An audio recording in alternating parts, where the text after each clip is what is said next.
جو سب کچھ ہونے کے باوجود آپ حضرات کے سامنے کچھ دکھا گئے، اگر آپ سب کچھ دیکھتے تو یقیناً حیران و شزدر رہ جاتے۔ تو بغیر کسی تاخیر اور تمہید کے میں اب دعوت دینے جا رہا ہوں ام حبیبہ صلی اللہ علیہ کو، آئیں اور اپنا پیش کریں۔ السلام علیکم ورحمۃ اللہ وبرکاتہ۔ الحمدللہ رب العالمین، نحمدہ ونصلی علی رسولہ الکریم، اما بعد، اعوذ باللہ من الشیطان الرجیم، بسم اللہ الرحمن الرحیم، وَإِنَّكَ لَعَلَىٰ خُلُقٍ عَظِيمٍ، صدق اللہ العظیم۔ میرے محترم بزرگوں اور دینی بھائیوں اور پیاری بہنوں، السلام علیکم ورحمۃ اللہ وبرکاتہ۔ ابھی میں نے آپ کے سامنے کلام پاک کی تلاوت کی ہے، جس میں اللہ عز و جل نے حضور اکرم صلی اللہ علیہ وسلم کے ایک وصف کا بیان کیا ہے کہ اے محبوب صلی اللہ علیہ وسلم، ہم نے آپ کو بلند اخلاق کا پیکر بنا کر بھیجا ہے۔ چنانچہ حضور پاک صلی اللہ علیہ وسلم کی حیات طیبہ میں اعلیٰ ترین اخلاق کے نمونے ملتے ہیں۔ آپ صلی اللہ علیہ وسلم امت کو حسن اخلاق کا بہت زیادہ تعلیم فرمایا۔ آپ صلی اللہ علیہ وسلم کے اخلاق کا یہ عالم تھا کہ کوئی آپ کو گالی دے تو آپ اس کو دعا دیتے تھے، کوئی برا بھلا کہتا تو مسکرا کر گزر جاتے ہیں اور اس کو برا بھلا نہیں کہتے ہیں۔ ایک مرتبہ آپ صلی اللہ علیہ وسلم طائف تشریف لے گئے کہ وہاں کے لوگوں کو ایک اللہ کی عبادت کی دعوت دی۔ آپ کا پیغام سن کر وہاں کے سردار بگڑ گئے اور بے رخیو تش روئی پیش آئے۔ جب آپ واپس ہونے لگے تو شریر اور بدمعاش بچوں کو آپ کے پیچھے لگا دیے کہ انہوں نے آپ پر اتنا پتھر پھینکا کہ آپ کا جس پتھر سے خون جاری ہو گیا، جوتے مبارک خون سے تر ہوئے۔ آپ صلی اللہ علیہ وسلم نڈھال ہو کر ایک باغ میں بیٹھ گئے۔ اللہ کی رحمت کو جوش آیا اور ایک فرشتہ آپ صلی اللہ علیہ وسلم کی خدمت میں حاضر ہوئے۔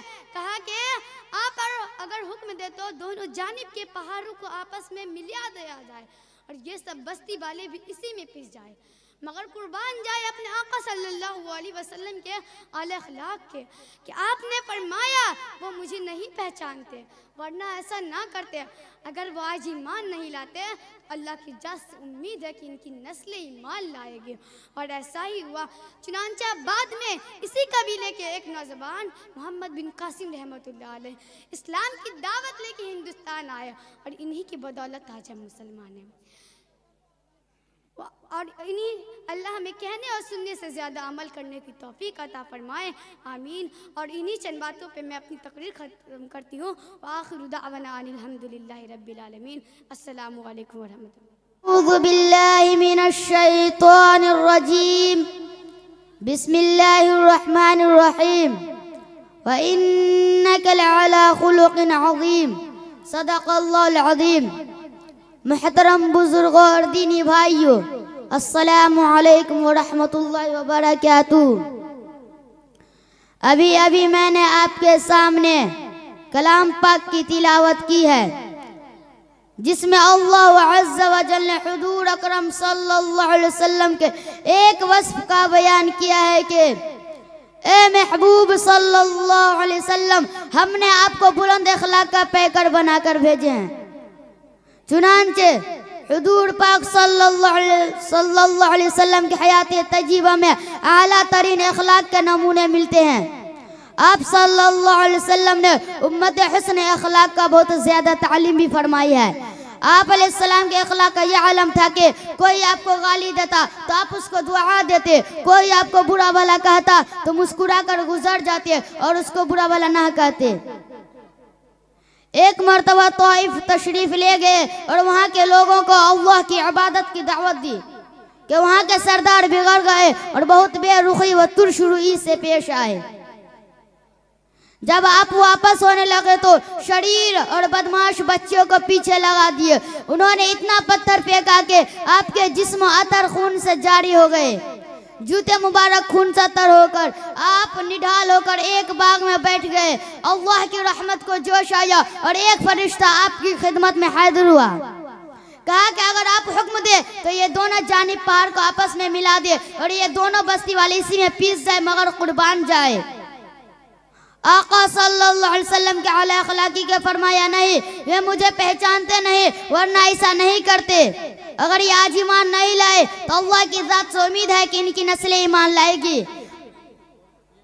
بعد میں اسے ہوا چنانچہ اسی قبیلے پہ ایک نوجوان محمد بن قاسم رحمت اللہ علیہ السلام کی دعوت لے کر ہندوستان آئے اور انہی کی بدولت آج ہم تمام لوگ مسلمان ہیں. بس انہی چند باتوں پہ میں اپنی تقریر ختم کرنا چاہتا ہوں. اللہ تعالیٰ کہنے اور سننے سے زیادہ عمل کرنے کی توفیق عطا فرمائے. وآخر دعوانا ان الحمدللہ رب العالمین ورحمۃ اللہ وبرکاتہ.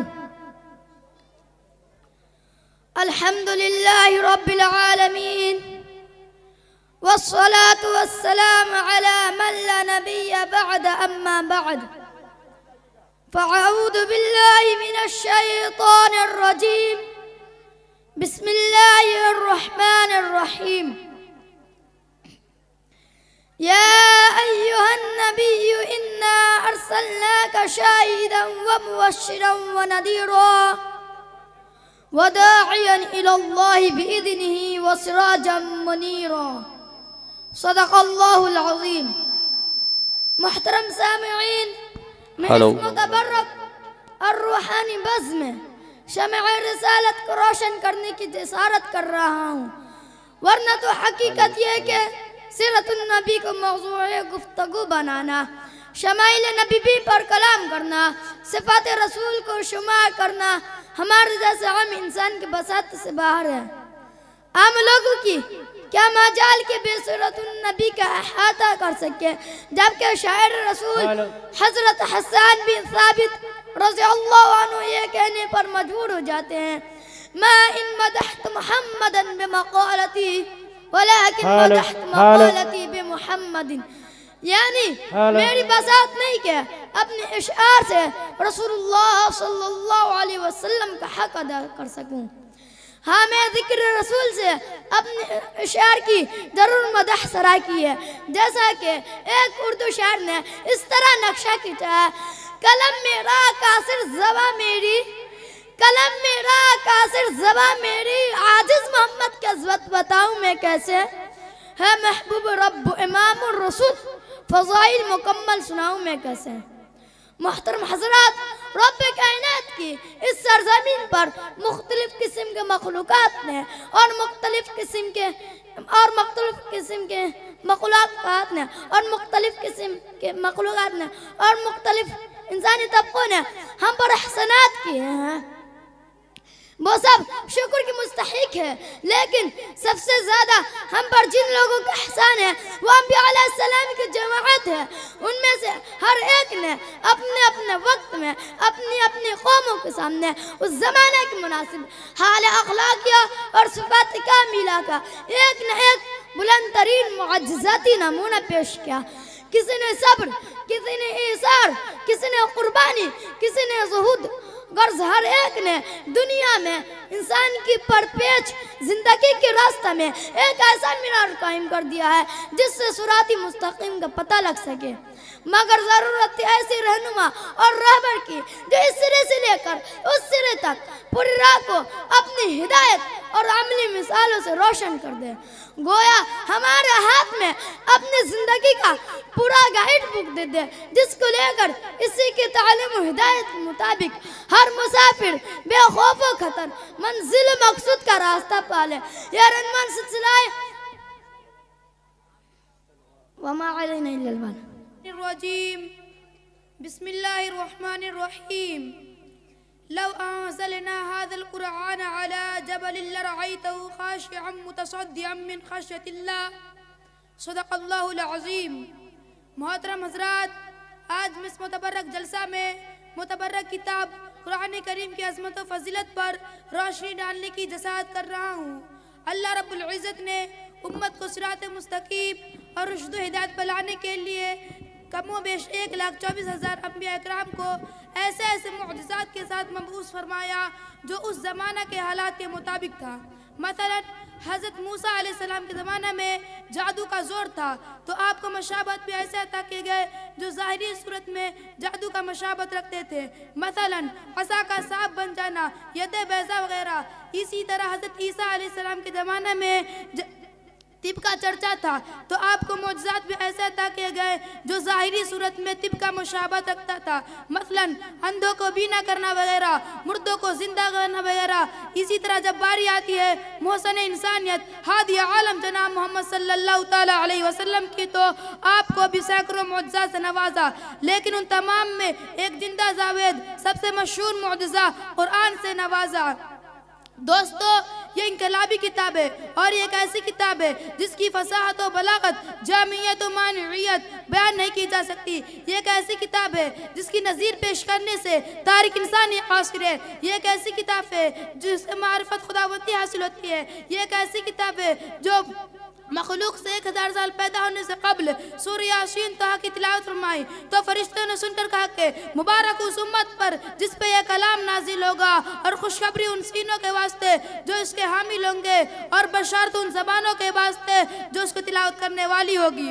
محترم حضرات، حضرت عبداللہ بن مسعود رضی اللہ تعالیٰ عنہ فرماتے ہیں قرآن اللہ کا دسترخوان ہے، قرآن اللہ کی مضبوط رسی ہے، جیسا کہ ارشاد باری ہے وَاعْتَصِمُوا بِحَبْلِ اللَّهِ، قرآن نور مبین ہے، قرآن ایک جامع قانون ہے، قرآن ایک دستور حیات ہے، قرآن تمام علوم کا گلدستہ ہے۔ یہ ایک ایسا مکمل نظام ہے جس کے اندر دنیا کی زندگی کا ہر پہلو بیان کیا گیا ہے۔ یہ ایک ایسا کیمیائی نسخہ ہے جو دنیا و آخرت کی عظمت و شوکت حاصل کی جا سکتی ہے۔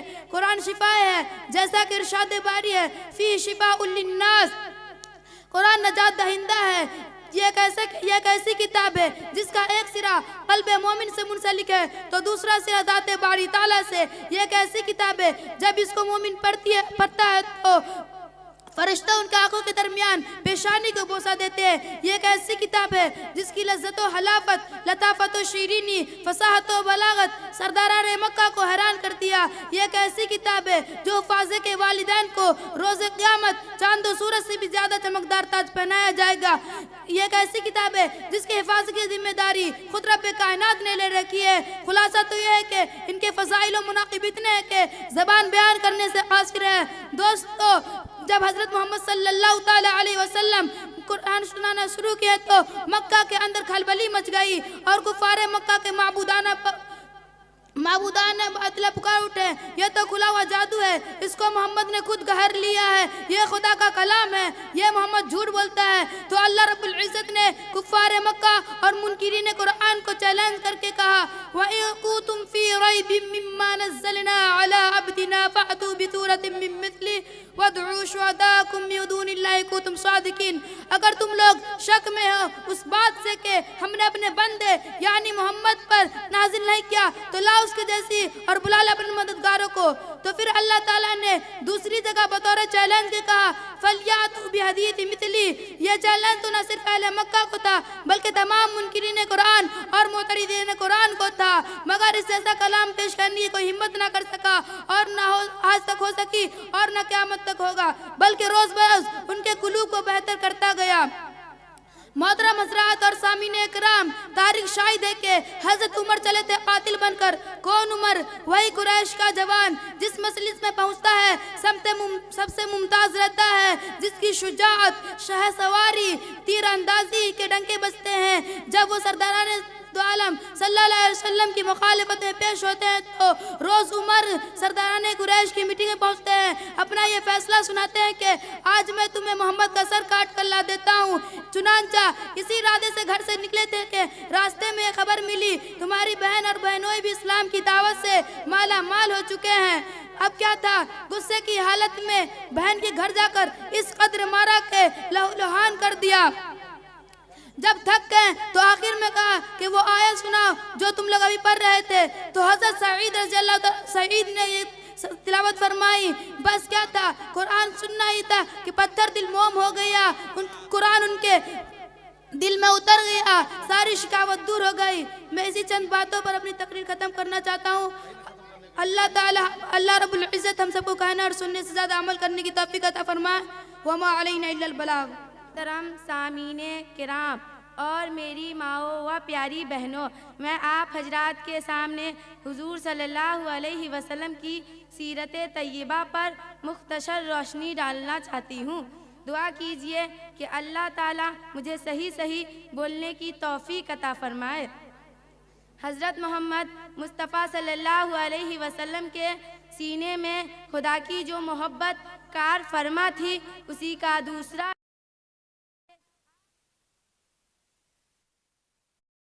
گہری محبت رکھتے تھے۔ اس محبت انسانی کا اس واقعے سے اندازہ ہو سکتا ہے کہ ان مکے والوں کے لیے جو جنگ کی تلوار لیے آپ صلی اللہ علیہ وسلم کے مقابل کھڑے تھے۔ جب ان پر قحط کا زمانہ آتا ہے تو آپ صلی اللہ علیہ وسلم غلے کی رسید جاری کراتے ہیں اور غربا کے لیے 500 اصرفی نقد بھجواتے ہیں۔ یہ واقعہ بھی آپ صلی اللہ علیہ وسلم کی محبت انسانی کا مظہر ہے کہ جب بدر کے قیدیوں کی کراہ گوشت مبارک تک پہنچانی ہے تو آپ صلی اللہ علیہ وسلم کی نیند اڑ جاتی ہے اور اس وقت تک آپ صلی اللہ علیہ وسلم آرام نہیں فرماتے جب تک بدر کے قیدیوں کے بندھن ڈھیلے نہیں کر دیے جاتے۔ فتح مکہ کے موقع پر بھی اس محبت انسانی کا عظیم الشان مظاہرہ دیکھے۔ انسانیت کے محسن صلی اللہ علیہ وسلم مکے میں کامل فتحانہ شاہ کے ساتھ داخل ہوتے ہیں۔ آپ صلی اللہ علیہ وسلم کے خلاف 20 برس تک لڑنے والے دشمن آپ صلی اللہ علیہ وسلم کے سامنے بے بس ہو کر کھڑے ہوتے ہیں۔ کوئی دوسرا ہوتا تو ایک واقعے کا انتقام لیتا، قتل عام جاری کرتا اور خون کی ندیاں بہا دیتا، مگر اس لمحے حضور صلی اللہ علیہ وسلم کی محبت انسانی ابھرتی ہے اور قریش کے مظالم کی ساری تاریخ پر افواہ پھیر کر کہتی ہے، تم پر آج کوئی گرفت نہیں، جاؤ تم سب آزاد ہو۔ یہی نہیں بلکہ حضور صلی اللہ علیہ وسلم ان کو مال دولت عطا کرتے ہیں اور ان کو گلے لگا لیتے ہیں۔ حضور صلی اللہ علیہ وسلم چھوٹے بڑے سب کی عزت کرتے تھے۔ آپ صلی اللہ علیہ وسلم کا معمول تھا کہ راستے میں ملنے والوں کو سلام کرتے، کسی کو پیغام بھجواتے تو اس کے ساتھ سلام ضرور کہلواتے، گھر میں داخل ہوتے ہوئے، گھر سے نکلتے ہوئے گھر کے لوگوں کو بھی سلام ضرور کرتے۔ آپ صلی اللہ علیہ وسلم کسی کی ملاقات کو جاتے تو دروازے کے دائیں بائیں کھڑے ہو کر اطلاع دینے اور اجازت لینے کے لیے 3 مرتبہ سلام کرتے۔ جواب نہ ملتا تو بغیر کسی احساس تقدر کے واپس چلے جاتے۔ رات کو کسی سے ملنے جاتے تو اتنی ہی تیز آواز میں سلام کرتے کہ کوئی جاگتا ہو تو سن لے، اگر سوتا ہو تو نیند میں خلل نہ آئے۔ آپ صلی اللہ علیہ وسلم مجلس میں جاتے تو اس امر کو ناپسند کرتے کہ صحابہ تعظیم کے لیے کھڑے ہوئے مجلس کے کنارے ہی بیٹھ جاتے، کندھے پر سے فان کر آگے جانے سے اعتراض فرماتے۔ ناپسندیدہ آدمی کے آ جانے پر بھی کندھوں پیشانی سے پیش آتے۔ چنانچہ سے ایک بار کوئی آیا جسے آپ صلی اللہ علیہ وسلم بڑا آدمی سمجھتے تھے، مگر آپ صلی اللہ علیہ وسلم نے اس سے بے تکلفی سے بات چیت کی۔ حضرت عائشہ رضی اللہ تعالیٰ عنہ کو تعجب ہوا تو فرمایا آپ صلی اللہ علیہ وسلم نے، قسم ہے قیامت کے دن خدا کے حضور وہ شخص بدترین مقام پائے گا جس کی بس سلوکی سے لوگ اس سے ملنا جلنا چھوڑ دے۔ آپ صلی اللہ علیہ وسلم بیمار کی ہدایت کو اہتمام سے جاتے اور مزاجی پرشی فرماتے۔ بیمار اگر کسی چیز کی خواہش کرتا اور وہ حاضر نہ ہوتی تو منگوا دیتے، تسلی دیتے اور فرماتے کہ رب نے چاہا تو جلدی شفا یاب ہوگی۔ بیمار کی شفا کے لیے دعا فرماتے۔ آپ صلی اللہ علیہ وسلم خاتموں کے ساتھ بھی مہربانی اور شفقت سے پیش آتے۔ حضرت عائشہ رضی اللہ تعالی عنہا فرماتی ہے کہ آپ صلی اللہ علیہ وسلم نے نہ کبھی کسی خادم کو مارا، نہ کبھی کسی خادم سے ذاتی انتقام لیا۔ حضرت انس رضی اللہ تعالی عنہ کا بیان ہے کہ 10 برس تک حضور صلی اللہ علیہ وسلم کی خدمت میں رہا، مگر آپ صلی اللہ علیہ وسلم نے کبھی اس تک نہ کی، کوئی کام نہیں کیا تو نہیں کہا کہ کیوں نہیں کیا۔ یہی معمول دوسروں خادموں اور کنیجوں کے ساتھ رہا۔ حضور صلی اللہ علیہ وسلم کی سماجی زندگی اور نجی زندگی میں کوئی فرق نہ تھا، ایک ہی رنگ گھر میں بھی تھے اور گھر کے باہر بھی۔ حضرت عائشہ رضی اللہ تعالی عنہ سے حضرت عائشہ رضی اللہ تعالی عنہا سے کسی نے دریافت کیا کہ رسول خدا صلی اللہ علیہ وسلم اپنے گھر میں کرتے کیا تھے؟ حضرت عائشہ رضی اللہ تعالی عنہا جواب میں فرماتی ہے کہ اپنے کپڑوں کی دیکھ بھال خود ہی کر لیتے، بکری کا دودھ خود ہی دوتے، اپنی ضرورتیں خود ہی پوری کر لیتے، نیز اپنے کپڑوں کو پیوند خود ہی لگاتے، اپنے جوتے کی مرمت کر لیتے اور جانوروں کو اور بوجھ اٹھاتے اور جانوروں کو چارہ ڈالتے۔ آپ صلی اللہ علیہ وسلم کو بازار جانے میں عرض نہ تھی، خود ہی سودا سلف لاتے۔ گھر اور ساجو سامان کے متعلق آپ صلی اللہ علیہ وسلم کا نظریہ تھا کہ زندگی اس طرح گزاری جائے جیسے مسافر گزارتا ہے۔ فرمایا کہ میری مثال اس مسافر کی سی ہے جو تھوڑی دیر کے لیے سائے میں آرام کرے پھر اپنی راہ لے۔ چنانچہ سے آپ صلی اللہ علیہ وسلم مسجد کے ساتھ حضر بنوا لیتے تھے۔ صفائی کے علاوہ اور کسی طرح کی آراست نہ تھی۔ صفائی کا اس قدر خیال رکھا جاتا کہ صحابہ رضی اللہ تعالی عنہ کے تاکید فرماتی، گھروں کے آنگن کو صاف رکھو، صفائی نصف ایمان ہے۔ آپ صلی اللہ علیہ وسلم بچوں کے سر پر شفقت سے ہاتھ پھیرتے اور پیار کرتے اور ان کو گود میں لے لیتے اور دعا فرماتے۔ اسی طرح بوڑھوں کا احترام فرماتے۔ فتح مکہ ہونے کے بعد حضرت ابو بکر رضی اللہ تعالی عنہ اپنے ضعیف العمر والد کو بیعت کے لیے آپ صلی اللہ علیہ وسلم کی خدمت میں لائے تو فرمایا، انہیں کیوں تکلیف دی، میں خود ہی ان کے پاس چلا جاتا۔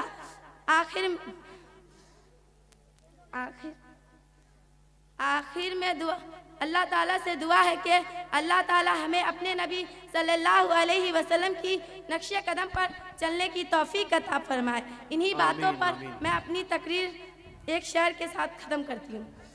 ہوا کا موسم بتا رہا ہے وہ زلف اپنی لہرا رہے ہیں، ہوا کا موسم بتا رہا ہے وہ زلف اپنی لہرا رہے ہیں، طیبہ سواری طیبہ سے چل پڑی ہے، سرکار تشریف لا رہے ہیں۔ واہ واہ ماشاءاللہ، بہت خوب۔ اللہ اسلام بھائی اپنی پوری ہماری حوصلہ افزائی فرمائے اپنی محبتوں سے، اللہ قبول فرمائے ماشاءاللہ۔ نے ان کی ذمہ داری رہی ہمیشہ ہماری حوصلہ افزائی فرماتے رہے۔ لیکن آئیے کہ احترام آج ہمارے علماء کرام تشریف لا رہے ہیں، یہ ہمارا فریضہ بنتا ہے کہ ہم اپنے علماء کرام کا زیادہ سے زیادہ احترام کریں۔ کہ احترام اپنے علماء کا کر، احترام اپنے علماء کا کر، تیری تربت میں کام آئے گا۔ بغض و نفرت کا چشمہ ہٹا،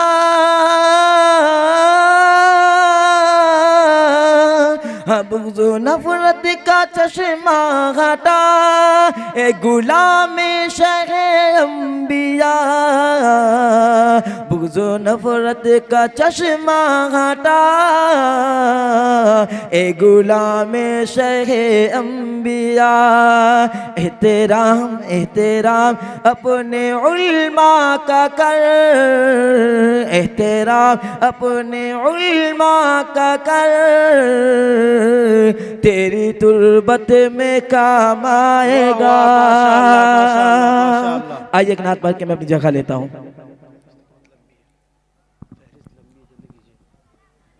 کیسے کیسے مدینے میں آیا ہوں میں، اچھا لگے تو دعا سنوا دیجیے، بولیے سبحان اللہ اکبر۔ سبحان اللہ سبحان اللہ۔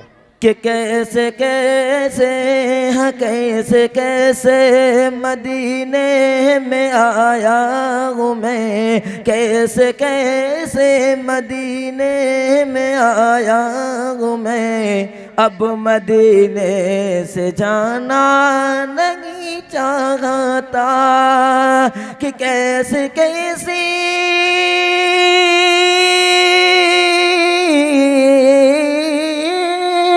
کیسے کیسے مدینے میں آیا ہوں میں، اب مدینے سے جانا نہیں چاہتا، کون ہے کون ہے کون ہے رحمتوں کی جو برسات میں۔ ہماری ویڈیو اچھی لگی تو حسنین اردو میڈیا کو لائک کریں، کمنٹ کریں، شیئر کریں اور سبسکرائب کرنا بالکل نہ بھولیں۔